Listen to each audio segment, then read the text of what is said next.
India. क्या इसका अर्थ हुआ? हम लोग भारत देश में रहते हैं, ठीक है ना। इंडिया एक देश का नाम है जिसके पहले इनका प्रयोग किया गया। दूसरे वाक्य को देखेंगे, मेनी पीपल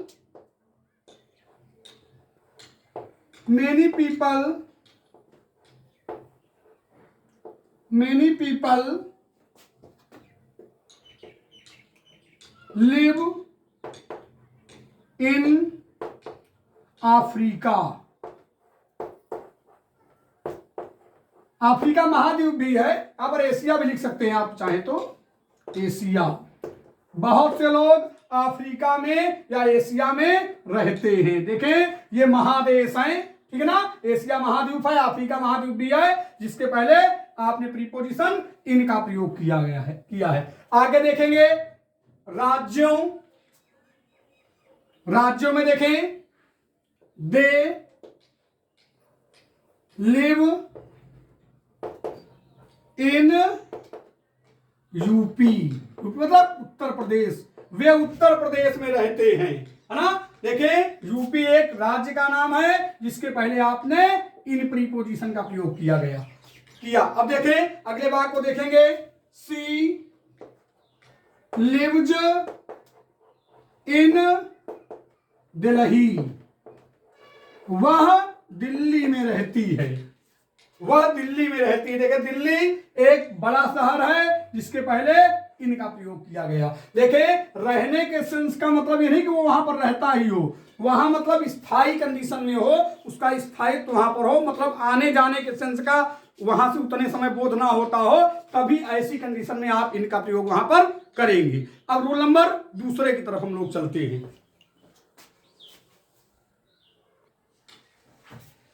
अगले रूल को हम लोग देखेंगे, इसको हम कहते हैं रूल नंबर 2। रूल नंबर 2 क्या कहता है? जब किसी एक विशेष जगह स्थान के नाम का बोध ना होकर, मतलब किसी जगह या स्थान का नाम वहां पर ना दिया हो और केवल क्या दिया हो? गांव दिया हो, विलेज वर्ड आए मतलब शहर दिया हो, सिटी वर्ड आए, कस्बा टाउन वर्ड आए, रेगिस्तान डिजर्ट वर्ड आए, देश वर्ड आए, तो हम वहां पर भी क्या करते हैं? इनका प्रयोग करते हैं। देखेंगे कैसे हम इनका प्रयोग करते हैं। जैसे हम वाक्य बना रहे हैं, देखें जैसे कहा जाए, वी लिव इन विलेज, हम लोग गांव में रहते हैं। अब इस वाक्य को आप लोग देखें, वी लिव इन विलेज, जो विलेज वर्ड है ना, तो ये विलेज किसी एक गांव का नाम तो है नहीं, केवल विलेज उसका प्रयोग किया गया, गांव का नाम ना होकर के विलेज है, केवल गांव वर्ड है, इसलिए हम इसके पहले किसका प्रयोग करेंगे? इनका प्रयोग करेंगे। इसी प्रकार शहर, जैसे कहा जाए, दे लिव इन सिटी, वे लोग शहर में रहते हैं। देखिए सिटी वर्ड आ गया, ये शहर है, किसी शहर का नाम तो दिया नहीं, इसलिए यहां पर हम किसका प्रयोग करेंगे? इनका। तीसरा देखेंगे कस्बा, सी लिव्स इन टाउन, वह कस्बा में रहती है। देखिए वी लिव इन कंट्री,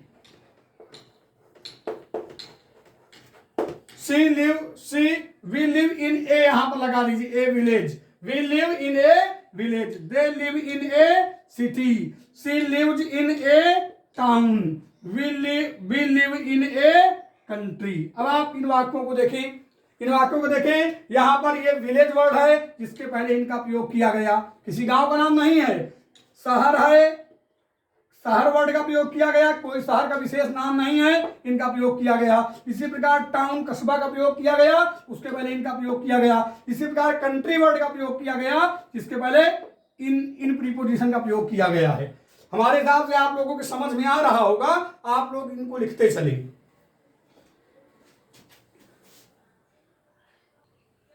अगले नियम को देखेंगे आप लोग, पीरियड ऑफ टाइम, समयावधि बताने के लिए भी इन लगाया जाता है, ठीक है ना, इनका प्रयोग करते हैं। इससे सामान्य तौर से समयावधि के अंत अंत तक का बोध होता है, ठीक है ना। जैसे लिखेंगे सेंटेंस को समझेंगे, she will complete this work, complete this work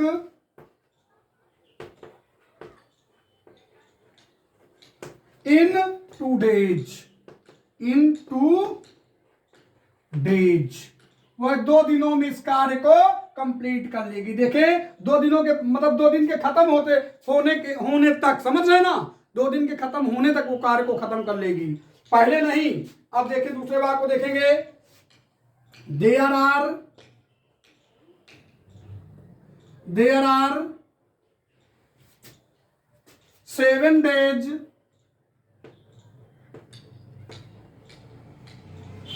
in a week, एक सप्ताह में 7 दिन होते हैं। अब देखें तीसरे वाक्य को देखेंगे, तीसरा वाक्य देख लीजिए, they can complete it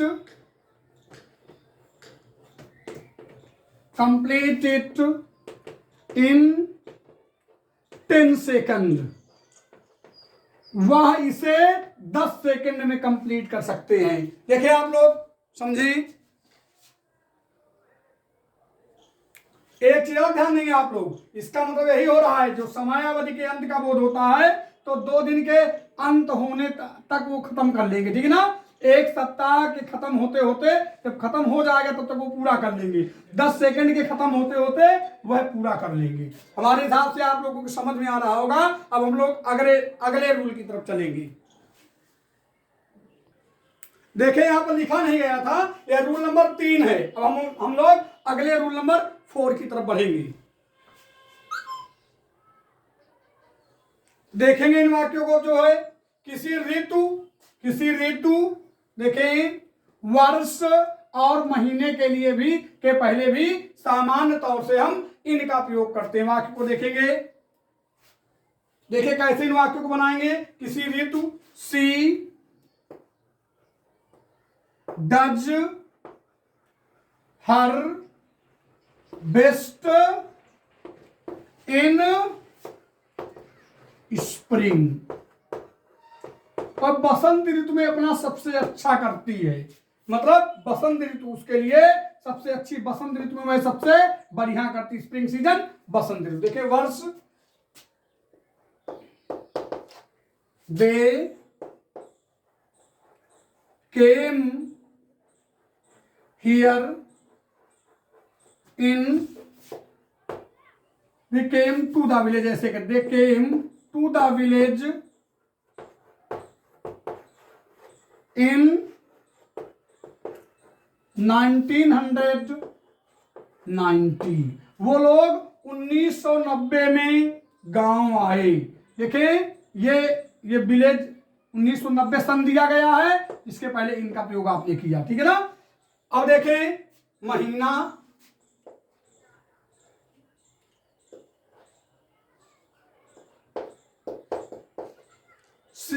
he completed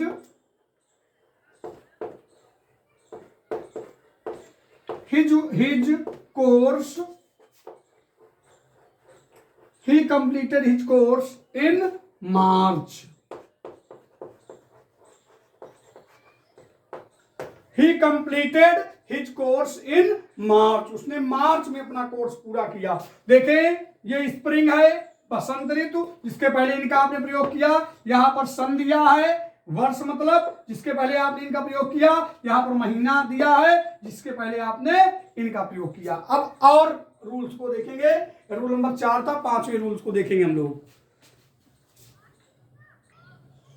देखें रूल नंबर अगले 5 को देखेंगे हम। बाउंड्री के अंदर मतलब सीमा के अंदर, अर्थात इनक्लोज्ड स्पेस, इनक्लोज्ड स्थान जो बंद हो, समझ रहे हैं, जो बाउंड्री कहीं पर हो, उसके लिए भी मे के अर्थ में हम किसका प्रयोग करते हैं, इनका प्रयोग करते हैं। जैसे दे आर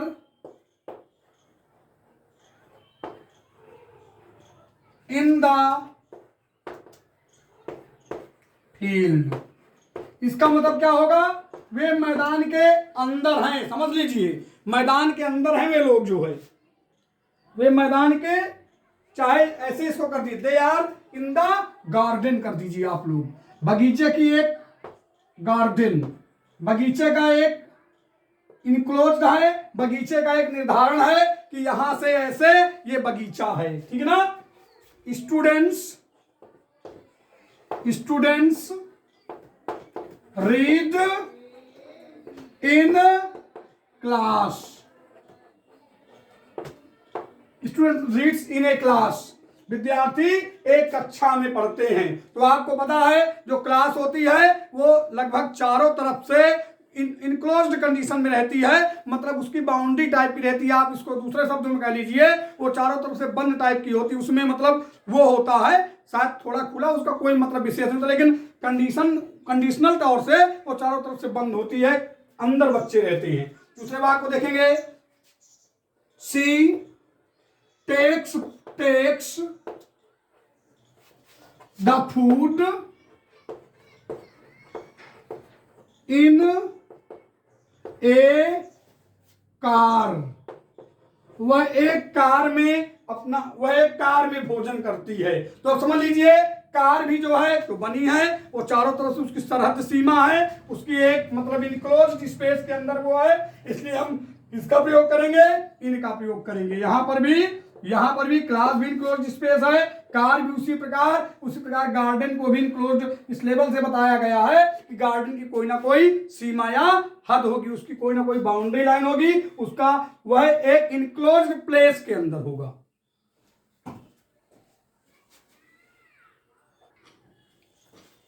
इस रूल को देखेंगे, देखें परमानेंट कार्य अर्थात लंबे समय तक स्थायी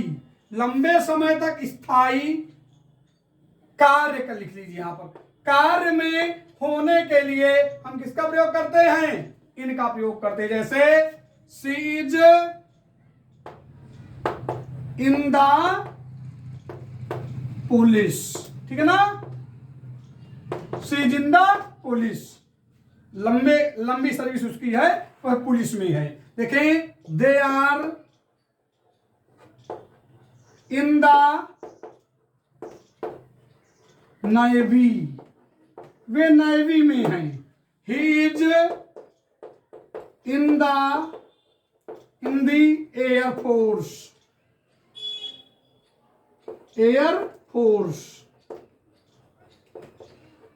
ठीक है। यहां पर आप देखें नेवी, एयरफोर्स और पुलिस, इनके पहले आपने किसका प्रयोग किया, इनका, अर्थात ये स्थायी कार्य हैं, स्थायी कार्य में होने के लिए प्रीपोजिशन इनका प्रयोग किया जाता है। अब हम लोग अगले रूल को देखेंगे। अब हम लोग रूल नंबर 6 को देखेंगे। किसी प्रकार की पोशाक अर्थात ड्रेस में होने के लिए भी हम इनका प्रयोग करते हैं। जैसे बनाएंगे, the students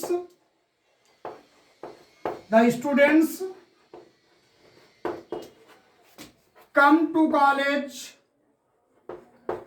college in dress।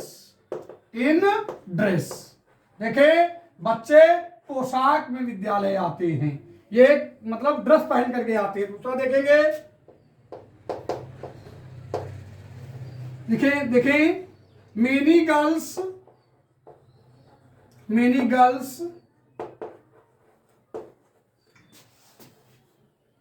go to work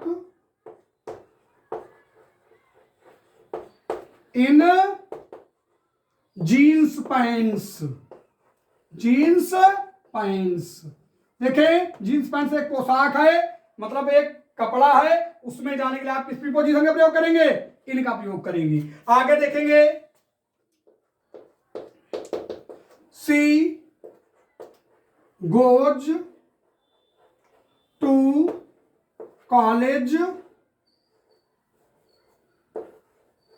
इन साड़ी, साड़ी समझते हैं, इसको आप साड़ी कहें, है ना, वह साड़ी में विद्यालय जाती है। देखें यहाँ पर ड्रेस के पहले इनका प्रयोग किया गया, यहाँ जीन्स पैंट्स की पोशाक उसके पहले इनका प्रयोग किया गया, और यहाँ पर साड़ी जो है उसको पहनने के लिए एन भी यहाँ कोई लिख रही है तो उसको गलत ना करें, उसके पहले भी इनका प्रयोग किया गया। अर्थात किसी प्रकार की पोशाक में होने के लिए प्रीपोजिशन इन लगाया जाता है।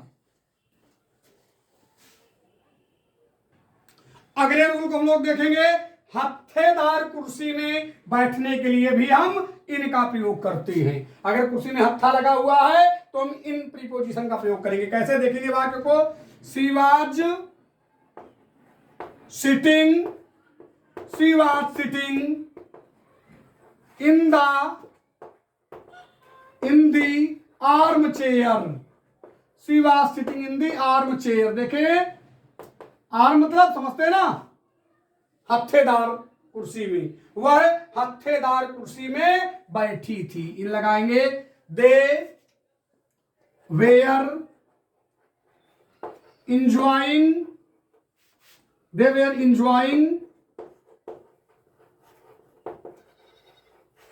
sitting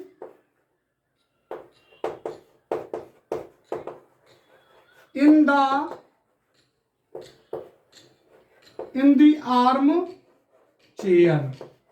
वह हत्थेदार कुर्सी में बैठकर आनंद कर रहे थे। तो देखें, जहां पर हत्थे का जहां आर्म्स जहां पर आएगा वो हत्थे का बोध होता है। ऐसी कंडीशन में उस कुर्सी में बैठने के लिए हम प्रीपोजिशन इन लगाते हैं। यहां भी लगा हुआ है और यहां भी लगा हुआ है। आगे हम रूल को देखेंगे। अगले रूल को हम लोग देखेंगे, स्याही अर्थात इंक से लिखने के लिए भी हम किसका प्रयोग करते हैं, इनका प्रयोग करते हैं। जैसे देखें, write your roll number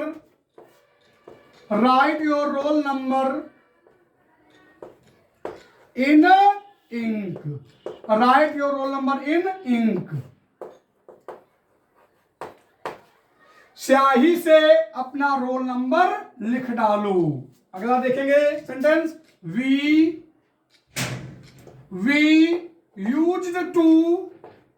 used to dictate passage in ink। देखें, अर्थात स्याही से लिखने के लिए प्रीपोजिशन इनका प्रयोग किया जाता है। अगले रूल को देखेंगे।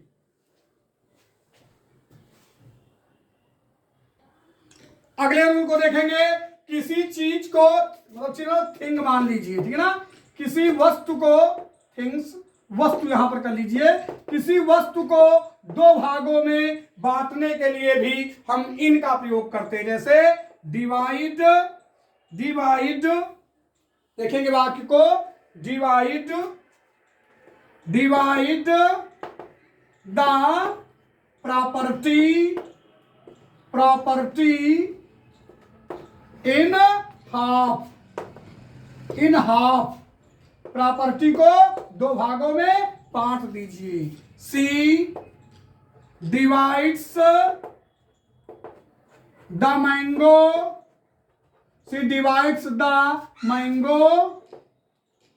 इन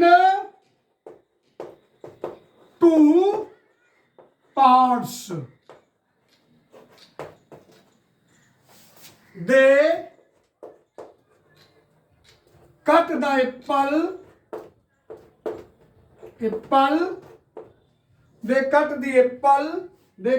apple in 2 parts। आप लोग देख सकते हैं कि दो भागों में बांटने के लिए प्रीपोजिशन इनका प्रयोग किया जाता है। हाफ का मतलब भी दो होता है, आधा आधा मतलब, समझ रहे हैं।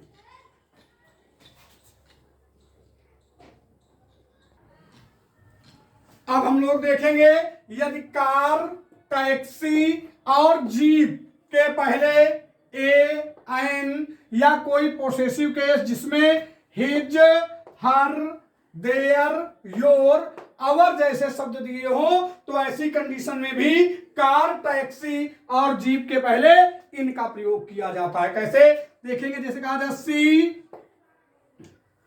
सी goes there, she goes, she goes, देखें वाक्य को, she goes to college, she goes to college. जैसे कहा ए जीप, यहां पर जैसे कर दिया जाए, क्या भरेंगे आप, जीप के पहले क्या आया है, ए आ गया, तो आप क्या भरेंगे, इन। क्या हो जाएगा, she goes to college in a jeep. अगले वाक्य को देखेंगे, they came to my house, they came to my house dot dot dot a taxi. अब आप देख सकते हैं टैक्सी के पहले किसका प्रयोग किया गया, ए का, इसलिए यहां पर क्या लिखा जाएगा, इन। अब तीसरे वाक्य को देखें, जैसे कहा जाए दे गो देयर हिज कार। अब देखें आप लोग कार के पहले क्या देख रहे हैं, हिज, इसलिए कि क्या प्रीपोजिशन लगाया जाएगा, इनका प्रयोग किया जाएगा। लिखते जाए, बहुत इंपॉर्टेंट वीडियो है, एक ही वीडियो में हमने बहुत से इनके प्रयोग बताए हैं और कुछ रूल्स बता रहे हैं इसी पर। अगले रूल को हम लोग देखेंगे, रूल नंबर 11 को। कुछ फ्रेजेज जैसे इन द नाइट, कोई निश्चित रात की बात की जा रही है, in the evening, in the morning और इन द आफ्टरनून, जो मतलब ये दिए हैं, the night, the evening, the morning, the afternoon, इनके पहले अगर कोई निश्चित डेट और निश्चित कोई दिन नहीं दिया होता तो हम क्या लगाएंगे, प्रीपोजिशन इनका प्रयोग करते हैं। जैसे she does her work in the morning, she does her work in the morning, ठीक है ना। अगले वाक्य को देखेंगे, they met me in the afternoon, in the afternoon. हालांकि एट नाइट भी यहां लगाया जा सकता, लेकिन हम इनका प्रयोग बता रहे हैं, इसलिए द आएगा तो इन लगाया जाएगा, ठीक है ना। एक वाक्य और देखेंगे, ही वीप्स इन द इवनिंग। देखिए आप लोग देखेंगे, आफ्टरनून, मॉर्निंग के पहले द का प्रयोग किया गया, इवनिंग के पहले द का प्रयोग किया गया, इसलिए यहां पर प्रीपोजिशन इनका प्रयोग इनके पहले किया गया है। आप लोग भी इसी तरह इनका प्रयोग करें और हम कुछ रूल्स देखेंगे। अगले रूल को देखेंगे, समय से कुछ पहले, समय से कुछ पहले के सेंस में भी हम इनका प्रयोग करते हैं। जैसे we go to school in time, ठीक है। दे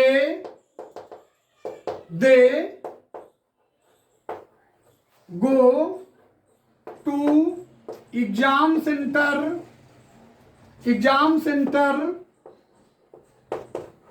इन टाइम। अब देखें इन वाक्यों का अर्थ निकालें आप लोग। वे लोग विद्यालय, क्या इसका अर्थ हुआ, समय से कुछ पहले। We go to school in time, हम लोग विद्यालय समय से कुछ पहले जाते हैं। दूसरे वाक्य को देखेंगे, they go to exam centre in time, वे लोग एग्जाम सेंटर समय से कुछ पहले जाते हैं। ध्यान देंगे इनका प्रयोग इस सेंस में भी किया जाता है। और देखें अगले रूल को, किसी शताब्दी एवं युग के पहले भी हम इनका प्रयोग करते हैं, ठीक है ना। शताब्दी एवं युग के पहले भी हम इनका प्रयोग करते हैं। जैसे in the in the 16th century, 16th century, in the Elizabethan age, in the Elizabethan age, Elizabethan age, in the romantic age,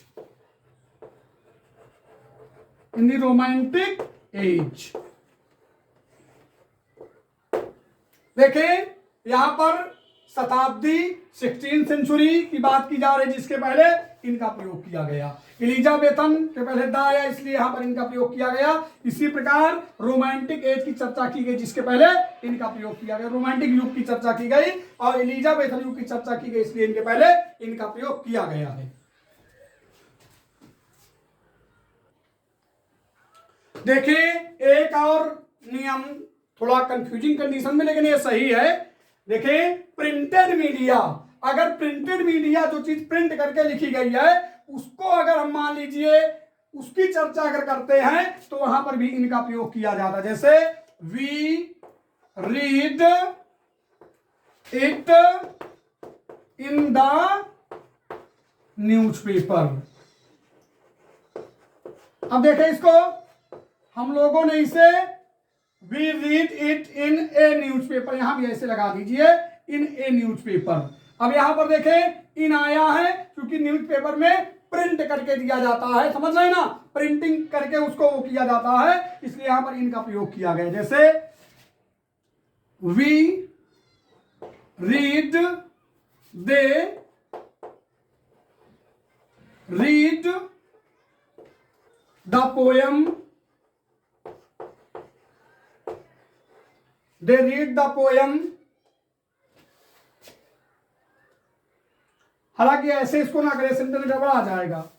they read it ऐसे कर दीजिए, दे रीड इट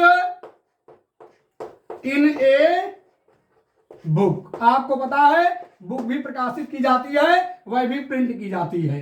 तो यहां पर हमारे हिसाब से भाई प्रिंटेड मीडिया के पहले इनका प्रयोग किया जाना चाहिए। यहां पर भी प्रयोग किया गया है और यहां पर भी प्रयोग किया गया है।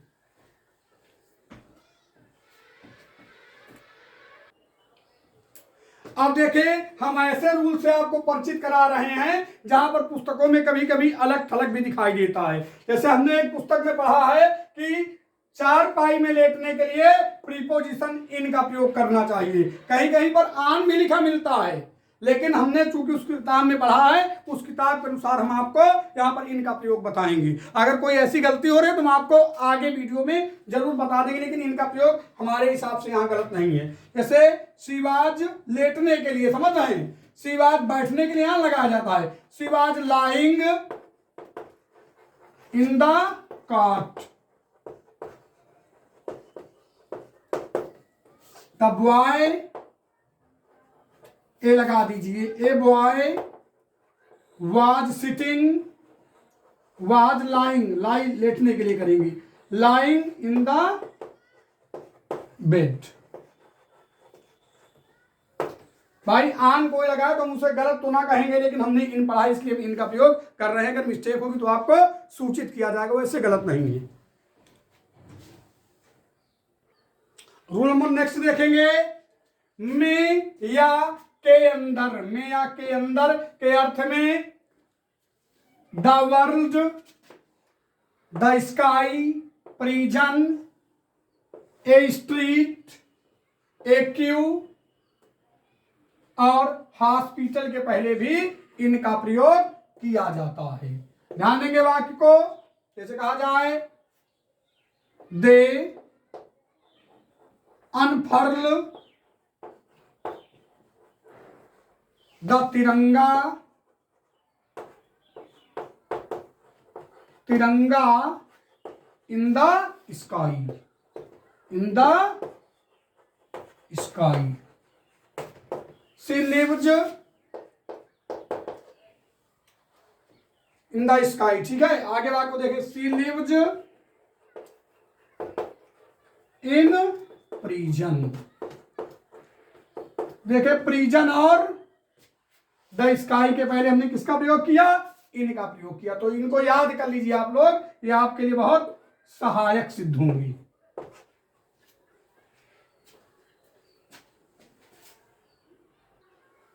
अब हम अगले रूल को देखेंगे। देखिए, सामान्य तौर से interested, contained, versed, honest, fail, correct, defective, delight, absurd, accomplished, accurate शब्दों के साथ हम इनका प्रयोग करते हैं। कैसे? ऐसे देख लीजिए, एक दो एग्जाम्पल। जैसे कहा जाए 400 pages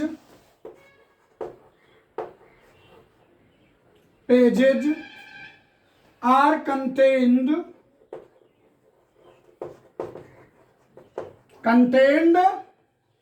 in this book। The लगा दीजिए, इन द बुक कर दीजिए, BOOK। अगले वाक्य को देखेंगे, कंटेंट क्रिया है जिसके बाद इन प्रीपोजिशन का प्रयोग किया गया। अब देखें अन्य हम सेंटेंस देखेंगे एक और। I am interested in English.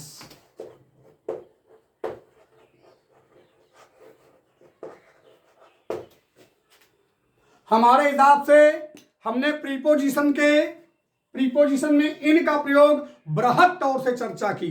शायद कोई यूट्यूब चैनल हो जिसने इस प्रकार से चर्चा किया हो। हमारा पूरा विश्वास है, अगर आपको हमारा वीडियो आज का अच्छा ना लगे तो आप हमारे चैनल को अनसब्सक्राइब कर सकते हैं। अगर आपको अच्छा लगे तो हमें प्रेरित करने के लिए कृपया चैनल को लाइक करें, सब्सक्राइब करें, शेयर करें और कमेंट करें। अगर कोई गलती अगर रह गई हो तो उस पर भी कमेंट करने का प्रयास करें। पूरा प्रयास किया जाएगा कि उसको सही किया जाए। इसी के साथ मैं विनय दीक्षित, प्रवक्ता अंग्रेजी, आप सभी लोगों से अगले वीडियो तक विदा लेता हूं। तब तक के लिए नमस्कार और ढेर सारी शुभकामनाएं। गणतंत्र दिवस के शुभ अवसर पर happy republic day to all.